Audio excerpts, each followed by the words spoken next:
पुण्यात सोसायटीत भयंकर घटना. डिलिव्हरी देण्यासाठी आलेल्या तरुणाला विवाहिता एकटी दिसली आणि पुढे घडलेला प्रकार ऐकून पायाखालची जमीन सरकेल. पॅन्टला हात आणि पुढे असं.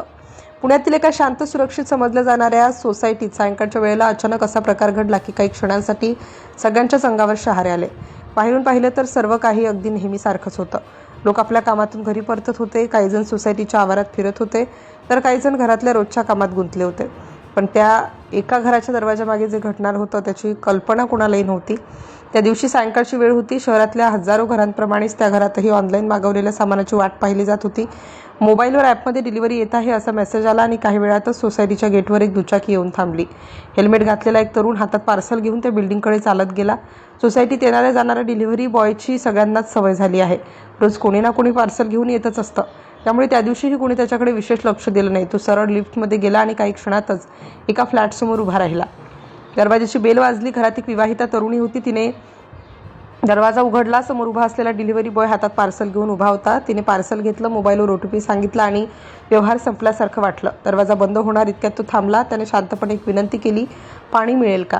माणुसकीच्या नात्याने अनेकदा आपण अशा विनंत्या नाकारत नाही. त्या तरुणीनेही तसंच केलं. ती आत गेली आणि पाण्याचा ग्लास घेऊन परत आली. दरवाजा अर्धवट उघडाच होता. बाहेर उभा असलेला तो तरुण शांतपणे थांबला होता. पण त्या क्षणानंतर वातावरण अचानक बदललं. तो ग्लास घेताना त्याने अचानक तिच्या हाताला स्पर्श केला. क्षणभरासाठी ती स्तब्ध झाली. हा अपघाती स्पर्श आहे की काही वेगळं हे समजण्याआधीच त्या तरुणाने तिच्याकडे पाहत एक वाक्य उच्चारलं, तू खूप सुंदर दिसतेस. ऐकताच त्या तरुणीच्या मनात संशयाची एक ठिणगी पेटली. पण पुढच्याच क्षणी त्याच्या हालचाली आणखी विचित्र वाटू लागल्या. त्याच्या नजरेचा रोख बदलला. त्याचं उभं राहण्याच्या पद्धतीत काहीतरी अस्वस्थ करणारी गोष्ट जाणवत होती. घराच्या आत शांतता होती. त्या घरात तिची सासू होती आणि एक लहान बाळही. पण त्या क्षणी ते दोघे घराच्या दुसऱ्या खोलीत होते. दरवाजाजवळ काय चाललं आहे याची त्यांना कल्पना नव्हती आणि दरवाजासमोर उभा असलेला तो तरुण अचानक आणखी एक धक्कादायक हालचाल करू लागला. त्या क्षणी त्या तरुणीला जाणवलं की परिस्थिती हाताबाहेर जाऊ शकते. तिच्या मनात भीतीचा एकच विचार फिरू लागला, हा माणूस इथून लगेच गेला पाहिजे. ती काही बोलण्याआधीच त्याने आपल्या पॅन्टला हात लावला आणि विचित्र हालचाल करू लागला. त्याचा चेहरा, त्याची नजर आणि त्याचे शब्द सगळं काही अचानक भयावह वाटू लागलं. क्षणभरासाठी त्या तरुणीचा मेंदूच सुन्न झाला. समोर उभा असलेला तो माणूस आता डिलिव्हरी बॉय वाटत नव्हता, तर एक अनोळखी धोका वाटत होता. ती घाबरली. तिने तात्काळ दरवाजा बंद करण्याचा प्रयत्न केला. तिच्या आवाजात भीती स्पष्ट दिसत होती. त्या अचानक बदललेल्या परिस्थितीमुळे काही क्षणांसाठी तणावाचं वातावरण निर्माण झालं. दरवाजा बंद होताच त्या तरुणीचा श्वास जोरात चालू लागला. घरातल्या सासूने तिचा चेहरा पाहून विचारलं, काय झालं? पण त्या क्षणी तिच्या तोंडातून शब्दच बाहेर येत नव्हते. काही क्षणांनी तिने सगळा प्रकार सांगितला. घरात तणावाचं वातावरण निर्माण झालं.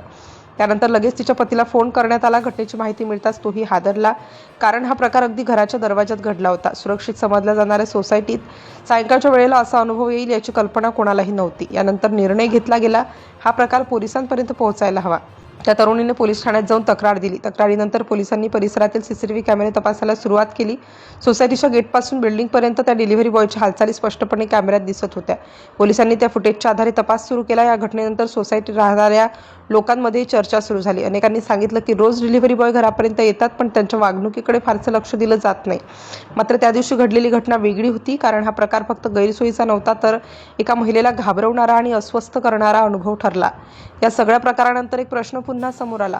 ऑनलाईन डिलिव्हरी सेवा वाढत असताना ग्राहकांची सुरक्षितता नेमकी किती सुरक्षित आहे? कंपन्या पार्श्वभूमी तपासणी करतात का?